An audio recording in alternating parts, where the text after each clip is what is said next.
This detailed tutorial will discuss basic facial proportions and how to sculpt the face out of clay. If you love learning about art, hit that subscribe button and support this public school teacher's side hustle. Whatever clay body you prefer, kiln-fired or air dry, we are going to start by wedging and molding a couple handfuls of clay. I'm using an AMACO low-fire white clay. You can do this again with air dry clay. You can do this with a high-fire clay, whatever you have on hand at home or in your classroom. I'm going to just form it with my hand into a basic oval shape, and I'm focusing on it being a form and not being flat. So I do want it to kind of curve around, and I'm going to smooth it out, and I am working very thick for now. At the very end, I'll show you how to carve out your basic form and recycle all that clay that's still there. Making sure that it's not too thin is important, so a good rule is to use the thickness of your thumb. If it's thinner than that, unless it's a really small detail addition, it can be kind of weak. Create a temporary mold, so then I can really form it and smooth it out. This will create a nice structure for your clay as you're working on it and as you're adding your facial features. Once your clay dries, you won't need the paper towels anymore, but it's a really good structure to help you have a surface to work on. The goal here is to focus on a three-dimensional form that represents the curve of the face. We want to represent kind of a cross-section of the front of the face, not focusing on working on top of like a flat surface like a slab, but really focusing on the form. I tell my students from the side view, it should look like a baked potato to make sure that you kind of form your oval, focusing on that 3 dimensions. I'm taking my hand here, you can also use a paddle, and kind of working it into the form that I want, making sure not to lose that flat surface. This clay is super plastic, it's right out of the bag, so when I lay it down flat, you can see it flattens. So just be aware that as your clay is drying, you might lose your form a little bit, and as you work with it, always work towards that rounded surface. Now that we have a surface, it's time for facial proportions. A few tips before starting is to make sure to sketch and practice before you get your hands on your clay. Another thing is this is an art tutorial. You may need to pause the video and adjust the playback speed. It being perfectly in tune with you is probably not going to happen. And then finally, research. Look at lots of images, really study facial proportion, and think about what expression you would like to go with. Start by measuring the midpoint of your face at the widest point of your head. This is going to be the tick mark that we will use to measure across and cut it in half vertically. I'm going to draw my vertical line, and that does extend down past the chin. And then I'm going to measure here the halfway point from the top to the bottom. I'm not going to give you my specific numbers because it's going to be different for absolutely everyone, so you just worry about measuring the halfway point for whatever size you have, and then divide that horizontally.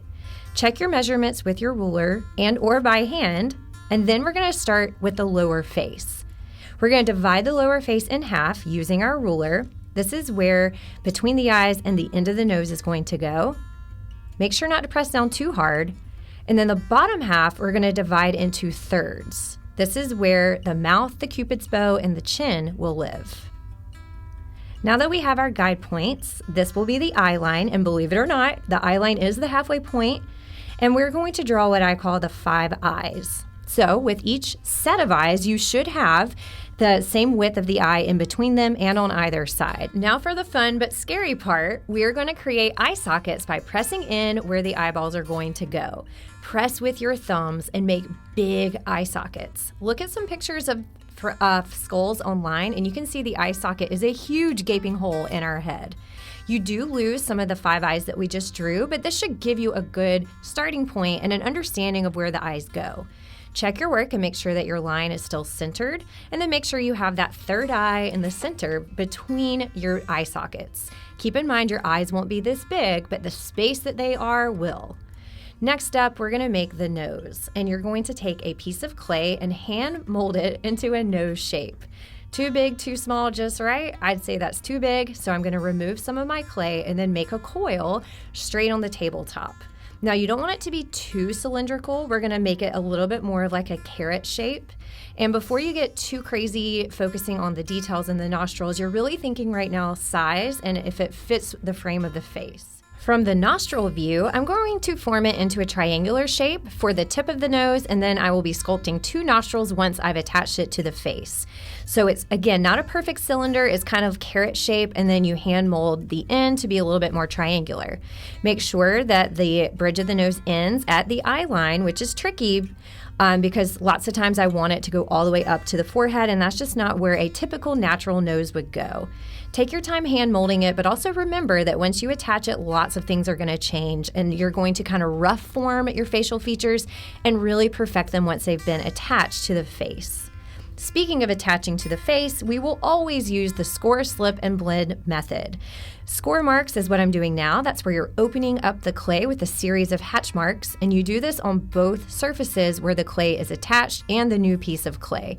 This will open the clay up and accept the slip, which is simply clay and water that is the glue of this. So I like the consistency to be that of a Wendy's Frosty, not too thick, not too thin, and you want the slip to go into the score marks where they disappear. Not that you smudge them out, but there's enough slip that they really get down into the cracks and crevices.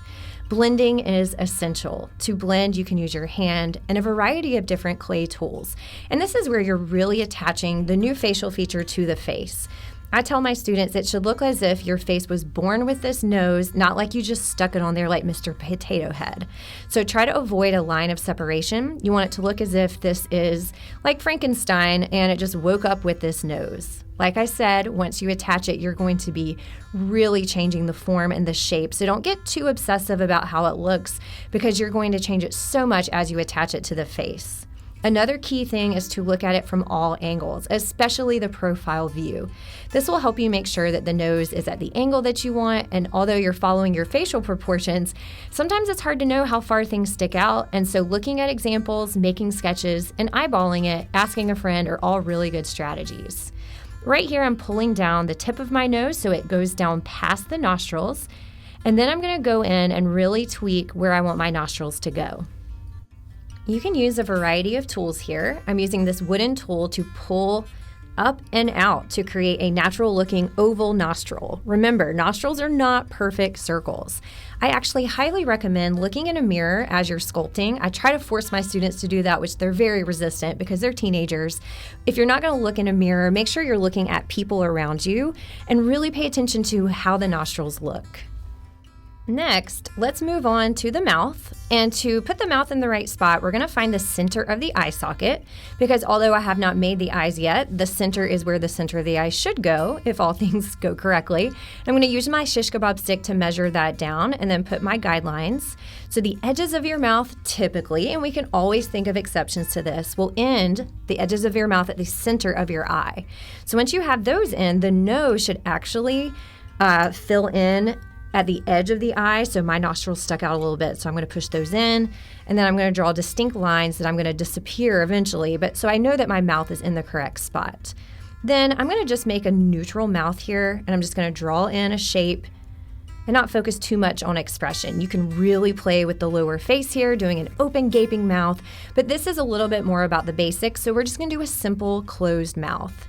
Still using coils, I'm going to make the mouth in 2 parts, and I'm going to roll a smaller coil than I made for the mouth, and I'm going to fit it into my space here. That might be a little bit thick on the bottom right, so I'm going to remove some of that, and then I'm going to use my extra clay to make a smaller lip on top. Typically, the bottom lip is a little bit bigger, a little more bulbous in the center, and the top lip is thinner, typically. Make sure to look at it from profile view, and it will look weird. It'll look like Mr. Potato Head or like a duck face. Don't worry, the chin and some of that Cupid's bow work will definitely fix that. I'm going to speed it up here because you've seen me score, slip, and blend before, and I'm going to put score marks on the lips and where the lips are going to go using my shish kebab stick. You can use whatever tool works for you. I like the control that the shish kebab stick gives me, putting slip on the lips, pressing it down, and then it's time to blend. Now this is the tricky part because you will lose your lip definition a little bit. So instead of lips, I want you to think about this as a mouth area. So the mouth is so much more than your lips. Look in a mirror, open your mouth, look at your teeth, look at how your jaw moves. So instead of thinking of this as just lips, think of it as the whole lower mouth area. We're going to blend it out, and I want you to overblend up into the nose, down into the chin area, and then we will redefine the lips once we have an area to work with. So that'll help you not get those weird duck lips that looks like they're just stuck on the face, because we're building up this area. And then you can even score, slip, and blend more coils, or you can carve out the lips, which I'll show you how to do once our clay hardens up a little bit. Next, we're going to do the chin, and this is really going to balance out the lower face. I'm just taking a hunk of clay and molding it into a chin-like structure. And before score, slipping, and blending, I'm going to look at it from the profile view on both sides and make sure that it is the size and shape that I want. I love when students really get creative with the chin. You can have a villainous look with a pointy chin, or just a little bit of chin will really make your mouth look like it's connected to the face. Speeding this up double time, since it is the third time you've seen me do this, I'm going to score, slip, and blend this little area on there. Make sure you don't just stick it on there, or else it'll dry separately.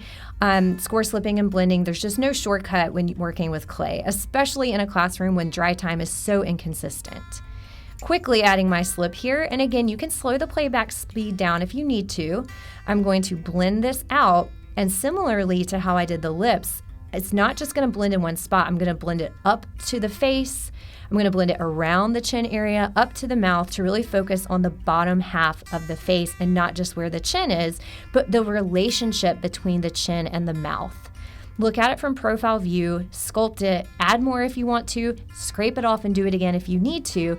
And adding your features is one thing, but really perfecting them and sculpting them takes so much time.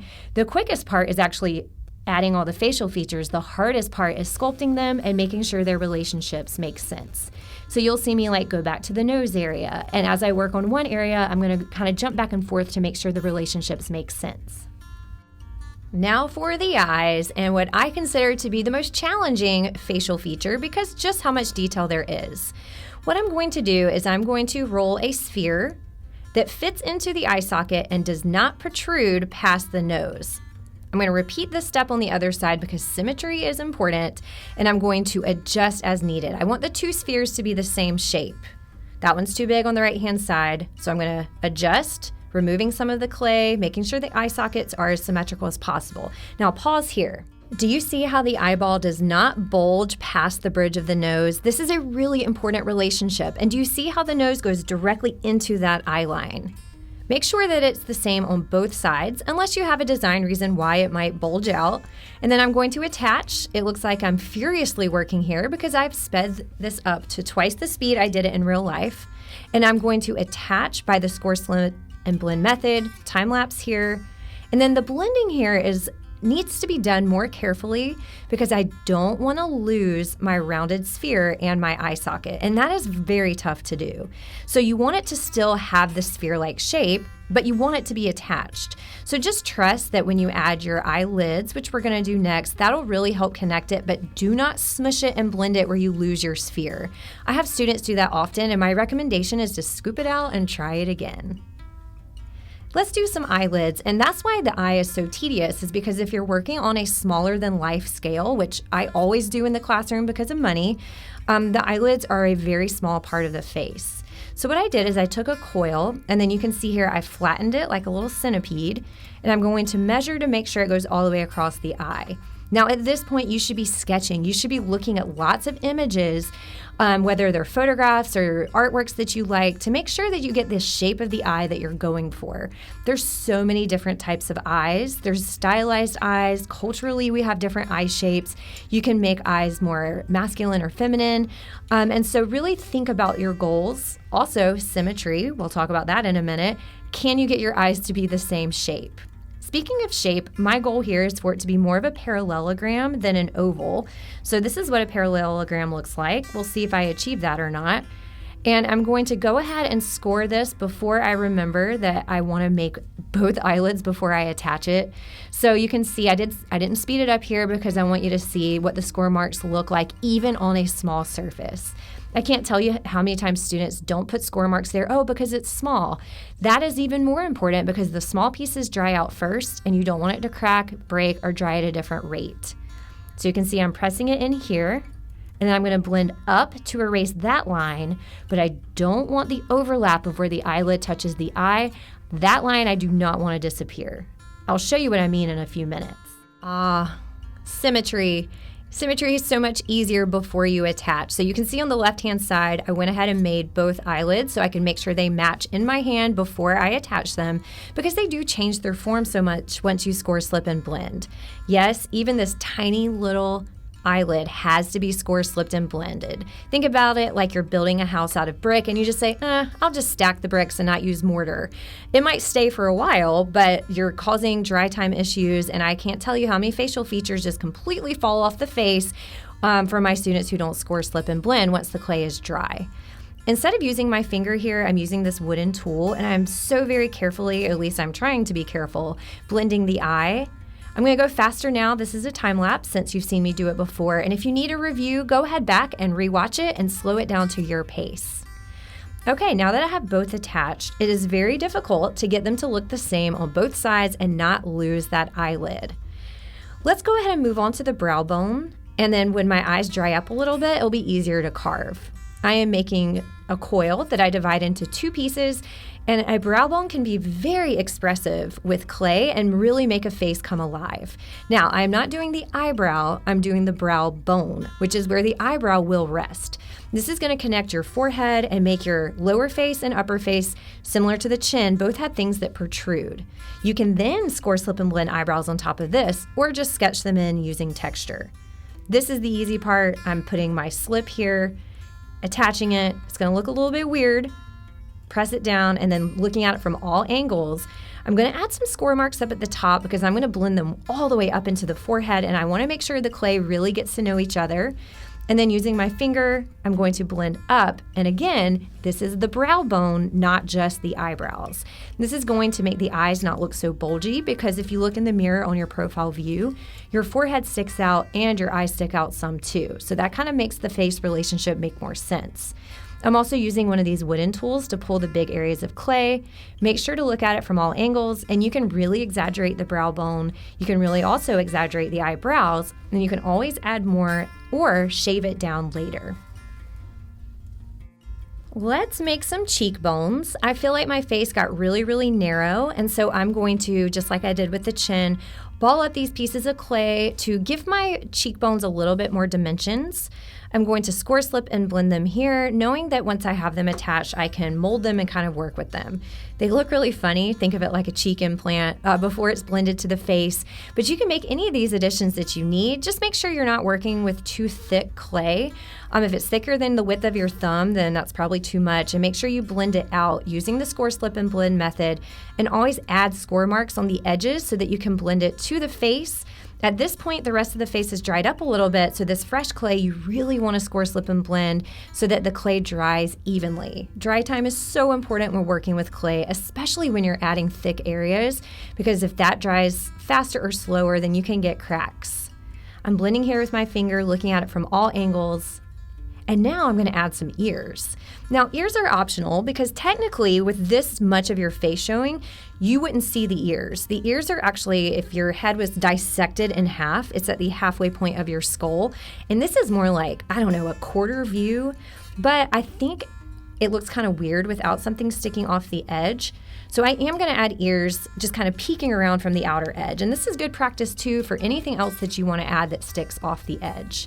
Speaking of symmetry, make sure to mold each one before you attach. And I'm going to attach at an angle on the side of the face.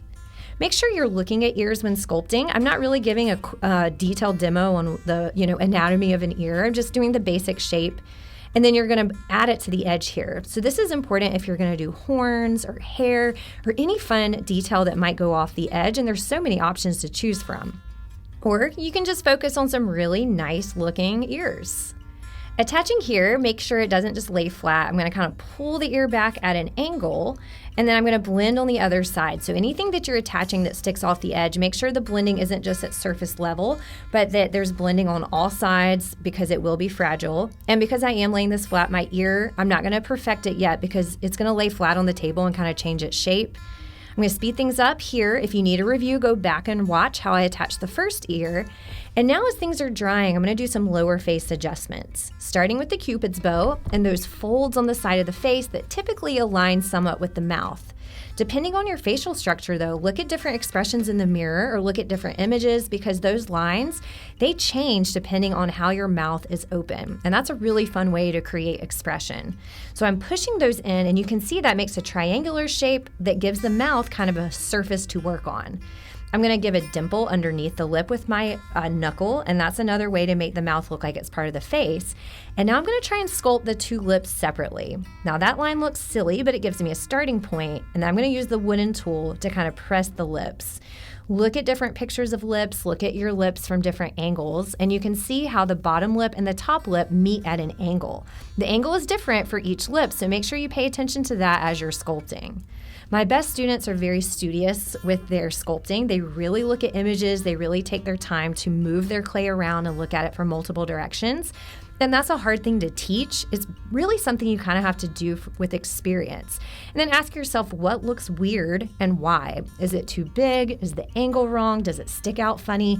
And then try and make those adjustments from there. Practice makes better, and research goes a long way. I'm going to press into the cheeks here too, and I'm going to make a nice dramatic Cupid's bow, which I can always soften from there.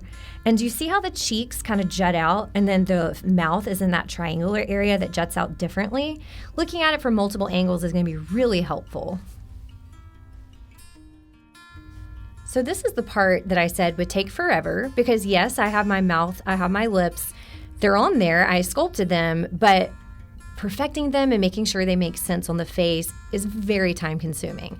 This video, I don't know how long it's going to be when I'm done editing it, hopefully under 30 minutes, but I have over 3 hours of footage. So I have to kind of pick and choose because a 3-hour video does not work well in my classroom. Maybe you want to sit and watch a 3-hour video at home, but that doesn't work well with my students. And so I'm just taking my time to really pick out those areas from all angles. And I want you to really focus on relationships. So don't just think nose to mouth, or eye to bridge of nose, or Cupid's bow to nose to mouth, and really look at how those look from multiple angles. This is an important angle here because the nostrils actually push up and the tip of the nose, the septum kind of comes down a little bit. Of course, there are exceptions to this, so look at noses that you like because although noses are similar in structure, there's as many noses as there are people on the planet, and that C curve on the side really will help your nose have its own form. Make sure to blend it back out. It shouldn't look like a drawn letter C, but adding it first and then blending it, I find to be really helpful to make sure the nose has that nice defined shape. I do the same with the Cupid's bow, and then I soften that so it doesn't look drawn on. If you're ever doing anything with clay, especially a face where it looks like a line instead of a form, think edges, not drawn lines. That's the beauty of sculpting, is that it's three-dimensional, so it shouldn't flatten it out by just being a line. And I'll show you what I mean in the eye. I have a great example to kind of show you how that can flatten out. I'm putting 2 dimples on the edges of the mouth, and that kind of connects it to that cheekbone a little bit. Make sure it doesn't stick out too much from the side and play with expression. Slightly upturning or downturning the mouth can really send an expressive message, although expression's not really the focus here. I'm still working on those lips. I think the lips I spend the most time on because I just want them to be great. I don't want them to look like Mr. Potato Head. And so I'm really taking my time to focus on the lower face, the mouth area, and how the mouth connects to the chin and those nasal labial folds. As you're working with your clay, it's important to check your proportions and to make sure everything kind of lined up in the same place. So you'll see me repeat a lot of steps, and then I'm going to make sure that my mouth still hits the midpoint. My nose still kind of sticks out a little bit. I don't hate it, but I'm going to try and trim the nostrils, kind of push them in a little bit.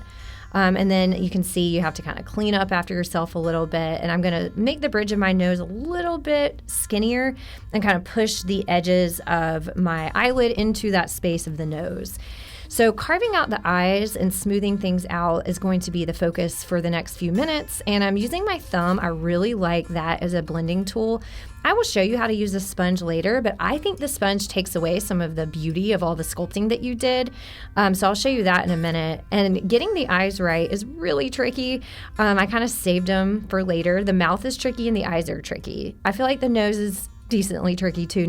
I wouldn't call anything easy with this, but the eyes having symmetry and just that like overlap, you don't want to lose that spherical look of the eye, and that's so easy to do. And you also don't want to lose the eyelid by folding it into the eye. Okay, do you see how just sketching out an oval makes the eye so flat? Avoid doing that by making sure the eyelid overlaps and drapes over the eye naturally, and you don't just draw an awkward oval. I think maintaining that rounded eye underneath the eyelid is one of the trickiest things, and you want the eyelid to look like the skin, but also draping naturally over the sphere of the eye. So I'm trying to kind of like make it have that rounded look by pushing it in a little bit on the edges, again, with not overdrawing the eye like the example that you just saw. And as the clay dries and becomes a little bit more leather hard, I find it easier to carve because when the clay is so plastic, it can be really hard to control. So another trick, especially for symmetry, is to take a picture of your clay and draw some guidelines. I just use my app where you can just draw on the photograph in my iPhone. And this will help you see any discrepancies, like for example, how my left eye is higher than my right eye. Same thing with the eyebrow or the brow bone. And then when I tried to adjust it, you can see that I lost my eyelid. So I never have a problem repeating a facial feature. With clay, I don't like to fight it. If it's working, great. If it's not working, sometimes it's best just to kind of start over or to listen to the clay if it's demanding a bigger nose or the mouth is, no, I want to frown, not smile. Sometimes the clay will just kind of dictate the results, but you are the artist, so if things aren't going the way you want, there's nothing wrong with reworking and remaking facial features that don't work. Just because you made something the first time, try not to be so precious with it. Like just because you did it or did it once doesn't mean it's your best work and should be accepted. Of course, if there's a deadline, I understand that decision, but I never have trouble starting over on the areas that are giving me a hard time. The eyes are looking a little bit more symmetrical.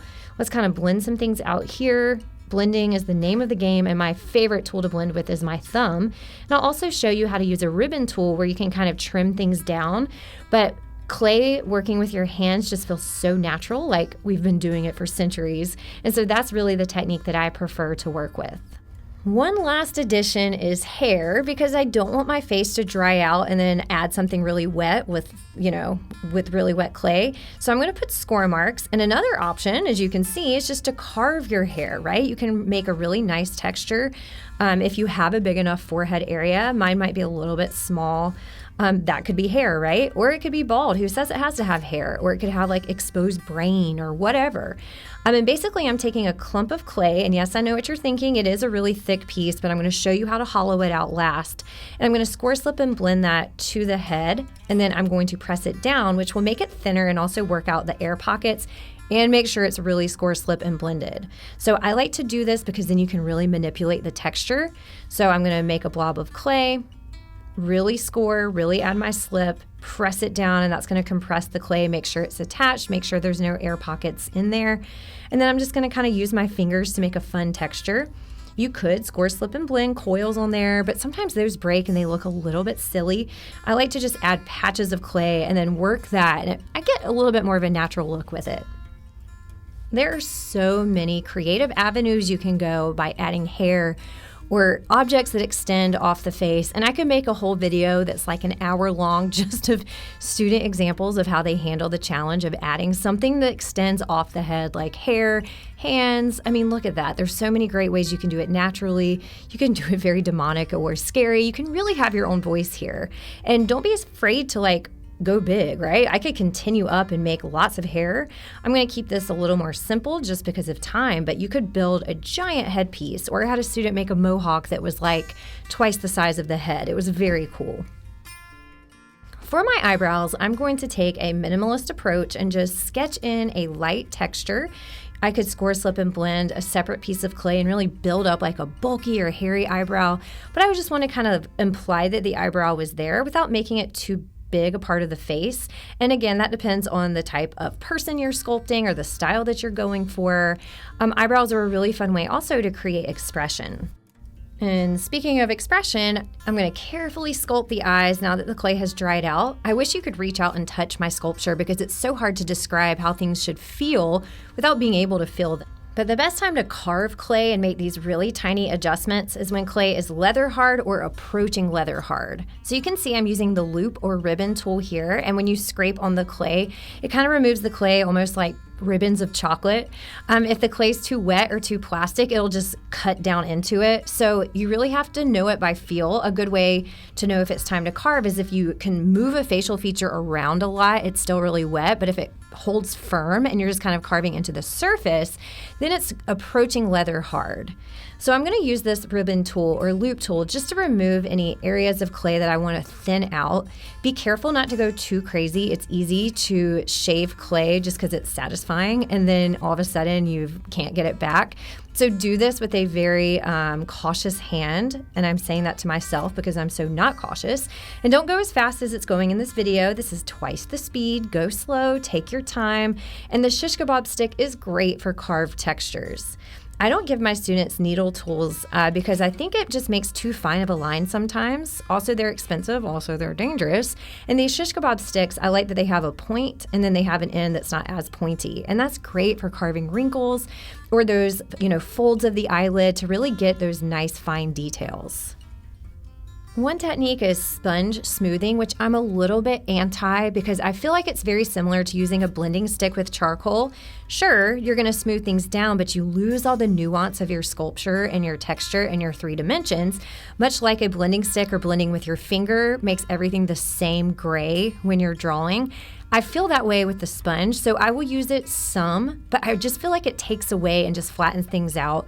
So I use it very lightly. Sometimes I don't even teach it to my students because just like with the ribbon tool, over sponging is very typical. So then you can see I feel like I have to go back and redefine my lines. So that's how you do it. You just take a damp sponge, but I recommend not doing it or not doing it a lot. I'm using a brush to brush off the crispies or those little pieces of dry clay that when you carve just kind of pop up. And then I'm going to do a very subtle eye detail. Instead of carving in, I'm just going to give it a little bit of an edge so that it looks like my clay is kind of giving a side eye. Try not to, again, carve a really deep line because on your actual eye, it's not really dimensional, right? So you can do that with painting, you can do that with glazing. I do like to carve a little bit because with sculpture, I like to sculpt all details possible, but you don't want to do too much.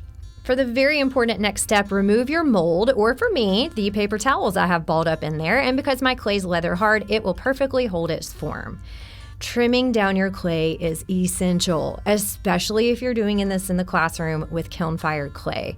If you don't trim it down, it's very thick. There might be secret pockets of moisture, and also it's very wasteful. All this clay can be recycled and reused. My students will use this in their next project and not even know. Some downsides to this technique is knowing when to stop. If you love carving, some students find this very satisfying and they will carve and carve and carve until all of a sudden there's a hole. You can patch that fairly easily. The other thing is you have to have a really good recycling program in your classroom, which can be very challenging. So making sure to recycle all that clay can be kind of annoying as a teacher if you have 130 of these happening at the same time. If you don't have a pug, you can recycle by hand, but you want to remove as much clay as possible so that it's not too thick, so about the thickness of your thumb, but you want to be careful not to carve all the way through. So take your time. This will take students, maybe an entire class period to do it correctly. Dusting off some final crispies. Look at all that clay my students get to recycle. And here it is, almost bone dry and almost ready for the kiln. Thank you so much for sticking around and making this clay portrait with me. And if you're interested in what my students are up to in my classroom, find my Instagram at thatartteacher_Machado. If you're looking for more student examples or any of my free lesson plans and resources, my website, thatartteacher.com, has everything you need.